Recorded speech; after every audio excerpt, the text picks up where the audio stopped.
อันนี้พร้อมไหมครับรู้จักมาครั้งแรกที่ไหนเจอมาครั้งแรก บ้านนงมัดนั่นแหละครับน่าใช่บ้านนงมัดใช่ จริงๆ น่าจะเป็นตอนช่วงฮอร์โมน1ครับเรารวมตัวกันแล้วมาให้กำลังใจพี่มาที่งาน โหเจอตามงานที่พี่มาร์ทพามาอะไรเงี้ยไม่มีโอกาสได้ไปที่บ้านจำครั้งแรกไม่ได้ แต่ว่าจำครั้งล่าสุดได้ ที่ผมไปที่บ้านพี่แล้วก็ไปกินข้าวอะไรเงี้ยหนูเจอมาแบบไม่ได้บ่อยมากแต่ว่าเมื่อก่อนที่ถ่ายรายการกับพี่มาอะไรค่ะก็จะมีช่วงที่แบบพี่มาเอาข้าวกล่องมาเป็นมาทำอาหารมาให้แล้วหนูก็แบบได้กินว่าเฮ้ยพี่มาทำกับข้าวอร่อยมากแล้วหนูก็ตามIGมาด้วยของกินไม่เคยขาดโอ้ไม่เคยของกินนี่เต็มโต๊ะตลอดขับไปกินอย่างเดียวก็ได้ครับขับไปกินแล้วกลับเลยได้ ไม่ต้องเจอน้องมัดก็ได้นะมาชอบชอบแซวนั่งกินข้าวก็ชอบพูดนี่หมูนะกะเพราหมู พริกน้ำปลานี่ทีเด็ดบางอย่างที่แม้กระทั่งหั่นพริกน้ำปลามาก็บอกว่าไม่ได้นานเหมือนกันกว่าจะไว้ใจให้พี่การหั่นพริกน้ำปลาเขาจะมีเทคนิคมีเคล็ดลับทุกอย่างเขาจะพิถีพิถันมากแกเลือกเห็ดทีละดอกแต่ว่าแกมีเทคนิคในการพูดกับแม่ค้าโดยที่แม่ค้าไม่โกรธไม่อะไรมึงเลือกไปเถอะเท่าไหร่เลือกไปทำไมแบบการเลือกซื้อของมันถึงยากขนาดนี้วะโคตรละเอียดมาจะเป็นคนที่ชอบซื้อผักซื้อผลไม้ที่สวยไม่ว่าจะเยอะขนาดไหนก็จะเหมามาหมดถ้าความทรงจำเลยคือการได้ไปเดินห้างด้วยกันแต่ละอย่างที่มาเลือกคือมาแบบต้องเลือกแบบสิ่งที่ดีที่สุดอย่างปลาทูเนี่ยโหต้องแบบผมว่าเป็นตัวท็อปของทะเลอ่าวไทยอะไรก็ว่าได้นะอะไรอย่างเงี้ยหลายคนอาจจะดูแปลกๆแล้วก็อาจจะเยอะเกินไปแต่ว่าความจริงแล้วผมรู้สึกว่ามาเอาแค่เลือกสิ่งที่ดีที่สุดสำหรับคนรอบข้างแค่นั้นเองวันนี้หม่าทำอันนี้มานะอย่างหม่าต้องไปซื้อของต้องอย่างงู้นอย่างนี้อะไรเงี้ยถ้าใครได้ชิมฝีมือหม่าจะรู้เลยว่าหม่าเป็นคนที่ตั้งใจทำอาหารกระทะนี้คือผัดไทยสูตรโบราณนะคะนำเสนอโดยม่านันทามาอันนี้ทำยังไงน่ากินจังหนูก็จะไปเกาะขอบเตาค่ะดูมาทำกับข้าวแล้วก็คือหนูไม่มีประโยชน์อะไรเลยเพราะว่าหยิบผักให้ก็ยังผิดชนิดเลยค่ะไปกินข้าวบ้านเมทัศน์แล้วก็ม่าจะเป็นคนคอยทำอาหารให้กินอาหารม่าก็ทุกคนรู้ว่าอร่อยมากโอ้โหกินเหมือนขึ้นเหลาเลยครับ อาหารคือเต็มโต๊ะอย่างน้อย2อย่าง3อย่างทุกครั้งเลยครับเคยกินแบบอาหารคลีนมายังทำอร่อยเลยครับเขาจะตักให้ผมเยอะมากๆโดยที่แบบไม่รู้คนอื่นแล้วได้กินไหมเขารู้ว่าผมเป็นคนชอบกินมาน่าจะเป็นคนไปบอกมาว่าผมชอบกินมาดูช่วงเอวมึงมาเป็นแบบ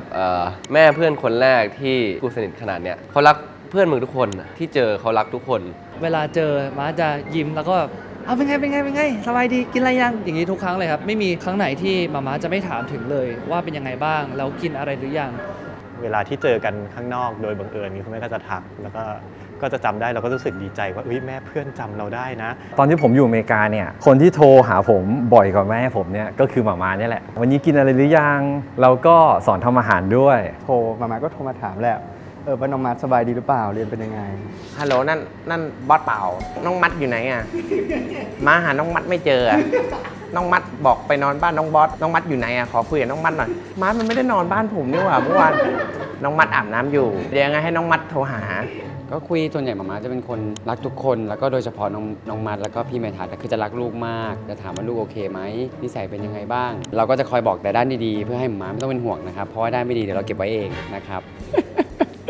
อันนี้พูดได้เลยเนาะม่าฝากเรื่องที่ดีมากม่าเข้าใจน้องมัดมากเลยนะม่าฝากน้องมัดไว้2เรื่องครับก็คือเรื่องการสังสรรค์นะครับแล้วก็เรื่องสาวๆนะครับม่าฝากไว้2เรื่องนะครับม่าฝากไว้ทุกคนแล้วครับเพราะว่าบีฟเนี่ยเป็นคนที่เรียกว่าดูแลมัดอย่างดีเรื่องนี้นะครับไม่ให้ขาดนะครับไม่ใช่หมายถึงว่าไม่ให้หลุดจากทางนะครับม่าขอโทษครับคือม้าบางทีชอบทำเป็นแบบบ่นในม้าอะไรเงี้ยแต่ว่าตอนที่เขาบ่นหรือเขาว่าอะไรเงี้ยก็จะยิ้มตลอดมาเป็นแม่บ้านให้ม่าระยะเวลาหนึ่งที่เข้ามาอยู่ด้วยกันแบบม่าเป็นคนน่ารักมากม่าอยากให้ทุกคนมีความสุขนับจากตำแหน่งหน้าที่แล้วเนี่ยจริงๆเราควรจะต้องเป็นคนดูแลท่านใช่ไหมคะแต่ว่าอันนี้คือกลับกันเลยคือท่านแบบคอยดูแลเรากินอะไรไม่กินอะไรหิวหรือยังขับรถไหวไหมนอกจากถ่ายแล้วม่าจะไม่ให้ทำอะไรเลยแค่หยิบจานไปใส่ซิงค์ม่ายังไม่ยอมให้ทำเลยถูกต้องนะมองพี่ปิ่นก็ได้มองพี่ปิ่นได้หรอพี่ปิ่นเล่าให้ปิ่นฟังครับ1 2 3เจอม่าครั้งแรกที่ไหนครับผมมาเจอตอนนั้นผมทำงานอยู่ที่สำเพ็งครับขายของครับแล้วตอนนั้นเจอเขาไปซื้อผ้าผมก็เลยชอบกันแล้วก็คบกันมาตั้งแต่ตอนนั้นคบมาตลอดเลยชอบไม่รู้สิไม่มีเหตุผลไม่มีเหตุผลนะที่ชอบนะผมเป็นคนแพ้คนผมยาวตะหลวยอย่างเงี้ย ตอนนั้นเขาไว้ยาป่าหลังนะอ๋อ ที่เป็นนัดกันครั้งแรกเลยที่ไหน สยามครับสมัยก่อนนี่ติดต่อกันยากใช่ไหมผมต้องจดหมายไปคุยเนี่ยบอกนัดวันนี้ว่างไหมว่าตอบมาว่างโอเคเจอที่ไหนแค่นั้นเองครับก็ไปนั่งไปนั่งดูหนังครับดูหนังแล้วก็ไปบางทีก็ผมก็ไปนั่งคาเฟ่มั่งสมัยก่อนมีคาเฟ่ คาเฟ่คือกาแฟหรือว่าคาเฟ่แบบ คาเฟ่แบบมึนๆหน่อย เป็นแฟนกันอยู่กี่ปีครับ 10 กว่าปีแล้วเนี่ยตั้งแต่สมัยเขาเรียนอยู่อะไรม.4 มั้งจนจบมหาลัยครั้งนี้แปลกไงเล่าให้ฟังประสบการณ์นี้ผมยังเจ็บใจจนป่านนี้เลยคือเขานัดผมมาว่าจะรับปริญญาใช่ไหมถ้าผมลงมาผมไปจำวันผิดลงมาผมลงมาคนละวันกันวันเดียวรับเสร็จแล้วกว่าแต่งงานกันได้ตั้งกี่ปี15 ปีมึงรู้สึกนะคิดไปนะ เขาอยากบอกอะไรมา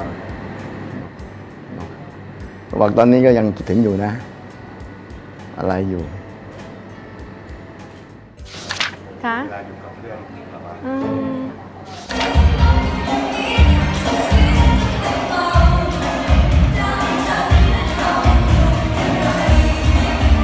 จะเรียกได้ว่าเป็นคนที่ตัวเล็กที่สุดในชั้นก็ได้ ยิ้มเก่งอารมณ์ดีอยู่ด้วยก็คึกคืน เราเรียนประถมด้วยกันตั้งแต่ป .2 เหลือเพื่อนคนเดียวที่ระดับประถมที่เราติดต่อกันเราไม่เคยขาดจากกันไม่ว่าเขาจะทุกข์จะสุข สุนันทาเป็นหลานตอนเล็กๆเป็นคนช่วยแม่เขาเลี้ยง ทุกคนก็รักเขาตอนที่เขามีน้ำใจใครๆไปบ้านนันทาทำกับข้าวเลี้ยง ตั้งแต่เล็กขยันขันแข็ง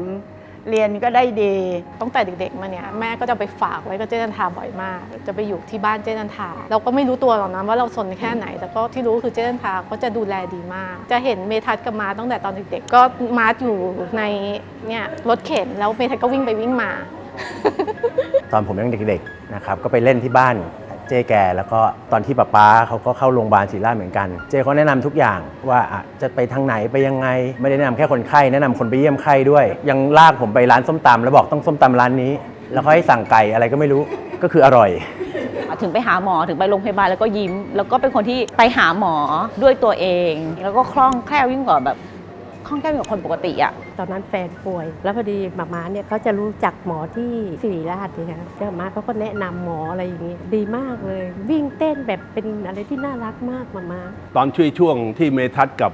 มาร์ทเนี่ยศึกษาแกก็จะมีแผนงานการถ่ายทอดนะเป็นสมุดเลยนะฮะบางทีเอามาให้ผมดู พี่นันทาเนี่ยเป็นลูกที่น่ารักมากและเขาก็เป็นแม่ที่ดี เราได้ยินมาตลอดว่าเขาเลี้ยงดูแลและอบรมลูกแล้วก็มีความอดทนสูงมากซึ่งเราเป็นน้องชายคนหนึ่งเราก็รู้สึกภาคภูมิใจในตัวพี่สาว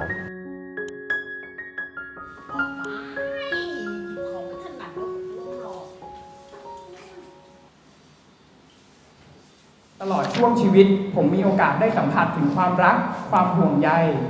การใส่ใจความรู้สึกของคนรอบข้าง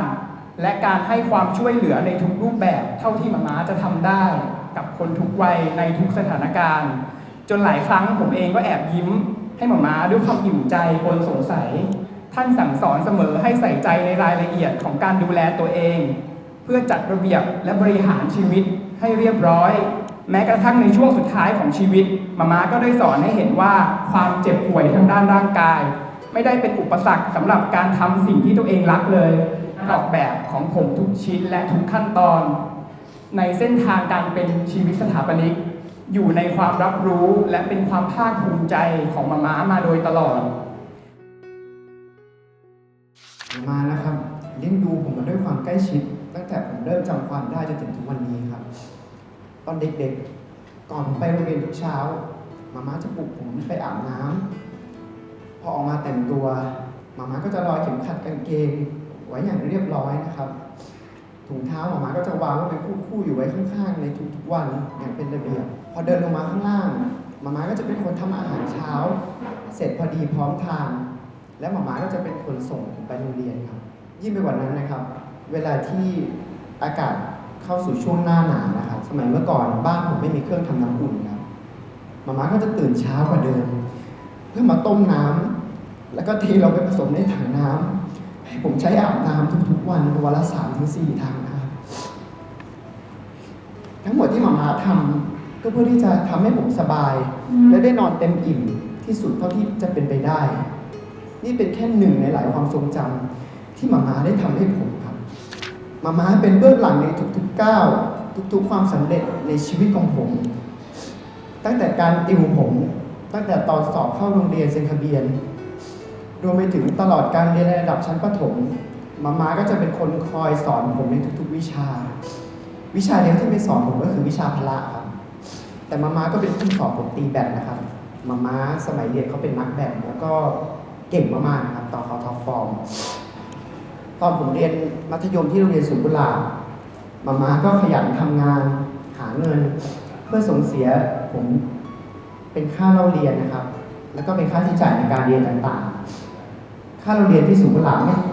ราคาไม่สูงมากครับแต่ค่าเรียนพิเศษเนี่ยหลายอยู่ครับการที่ผมสอบติดมหาวิทยาลัยมาเรียนตั้งแต่ก่อนเข้าวงการแทบทุกงานมาก็จะเป็นคนที่พาผมไปแคสบางครั้งก็รอคิว 4-5 ชั่วโมงบางทีก็รอเป็นวันนะครับมาเป็นคนที่นั่งรอกับผมซึ่งผมส่วนใหญ่ก็จะงอแงไม่ยอมไปแคสไม่อยากทำมีมาเนี่ยแหละครับเป็นคนคอยให้กำลังใจให้ผมได้ไปลองถ้าไม่มีมาก็อาจจะไม่มีผมที่เป็นนักแสดงในทุกวันนี้ครับพอผมเริ่มมีชื่อเสียงมีแฟนคลับด้วยความที่แกเป็นคนมีอัธยาศัยดีคุยเก่งบางทีเขาก็แลกไลน์กับแฟนคลับผมครับจนสนิทกับแฟนๆผมบางคนมากกว่าผมอีกมาจนถึงตอนนี้ผมทำชาแนลใน YouTube มาก็เริ่มมีแฟนคลับตามเป็นของตัวเองที่เขาหลงรักในความน่ารักแล้วก็ฝีมือการทำอาหารของมาและในทางกลับกันนะครับมาก็เป็นหนึ่งแฟนคลับที่คอยติดตามผลงานของผมทุกผลงานมาแทบจะไม่เคยพลาดสักวินาทีเดียวมาจะคอยบอกผมว่าเรื่องนั้นเรื่องนี้ผมแสดงเป็นยังไงดีหรือไม่ดีอะไรควรพัฒนาบ้างมาได้สอนให้ผมได้รู้ว่าคุณค่าในตัวของมาไม่จำเป็นต้องมีอำนาจมีตำแหน่งมีการงานที่ใหญ่โตอะไรเลยแต่มันคือความดีที่เขาคอยช่วยเหลือคนอื่นเห็นความทุกข์ของคนอื่นเป็นความทุกข์ของตัวเองอยากหยิบยื่นมือเข้าไปช่วยเหลือโดยเฉพาะธุระเกี่ยวกับโรงพยาบาลมาก็จะคอยจัดการคอยพาคนนู้นคนนี้ไปรักษาโรคภัยไข้เจ็บของคนรอบตัวที่มารู้จักโดยที่มาทำอย่างสุดกำลังที่เขามีแม้ว่าจะเป็นในช่วงที่เขาป่วยเป็นมะเร็งแล้วก็ตามนี่พูดไม่รู้เรื่องน้องมาร์ทเมทัศน์อะไรป้าผมปิดพุงก่อนดูที่ฟังไม่ได้ยินเลยเนี่ยทุกอย่างที่มาเคยทำเพื่อลูกคนนี้ผมจะไม่ลืมสิ่งที่มาสอนคอยบอกผมมาตลอดชีวิตมันได้ซึมซับเข้ามาอยู่ในตัวผมหมดแล้ววันนี้มาจากไปแต่ผมเชื่อว่ามาจะอยู่ในตัวแล้วก็ในใจผมตลอดไป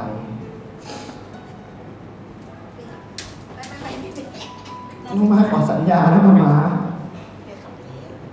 มาจะพยายามเป็นให้ได้อย่างที่มาหวังน้องมาจะดูแลตัวเองดูแลเมทัศน์ดูแลป๊าดูแลคนรอบตัวที่มารักแล้วก็ปรารถนาดีแบบที่มาดูแลแล้วก็ทำเพื่อพวกเขามาตลอดน้องมาจะตั้งใจทำงานขยันแบบที่มาได้ทำมาตลอดน้องมาจะเลือกคนแบบที่มาอยากให้เป็นมาเป็นคู่ชีวิตของน้องมาจะรักษาสุขภาพของตัวเองให้ดีให้แข็งแรงถึงมาจะไม่ได้อยู่ทำกับข้าวให้น้องมากินแล้วแต่ก็สัญญาว่าจะกินผักกินผลไม้เยอะๆกินของที่มีประโยชน์เยอะๆน้องมาจะดูแลบ้านที่น้องมาตั้งใจให้มาอย่างดีที่สุดให้มันสะอาดให้มันเป็นระเบียบแบบที่มาชอบครัวใหม่ที่น้องมาเพิ่งทำให้มาถึงมาจะไม่ทันได้ใช้น้องมาก็จะใช้มันเองพยายามฝึกทำให้ได้รสชาติแบบที่มาทำมาไปอย่างหมดหัวนะมาไปอยู่สวรรค์ขอให้มามีความสุขมีแต่รอยยิ้มมีแต่เสียงหัวเราะแบบที่เคยมีให้ลูกๆเสมอมาขอให้มามีเพื่อนคุยเยอะๆได้ทำอาหารอร่อยๆให้คนบนนั้นกินคนบนนั้นเขาต้องชอบรสชาติอาหารที่มาทำแน่ๆดูแลตัวเองดีๆนะมารักมาที่สุดของชีวิต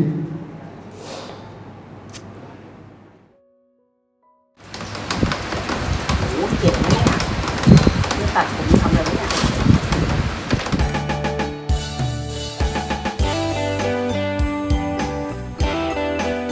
นี่ไปถ่ายรูปดูนี่รักกันเมื่อเรานั้นได้อยู่เคียงมี แต่เสียงอามาจากหัวใจช่วยกระตุกมาเข้ามาฝากใจซบลงตรงไหนแต่วันไหนของกายกันมาชอบไหมครับดีนะ รู้ไหมเราทำเก่งมากพอแล้วเสื้อขาดหมดแล้วเนี่ย เสื้อขาดหมดแล้ว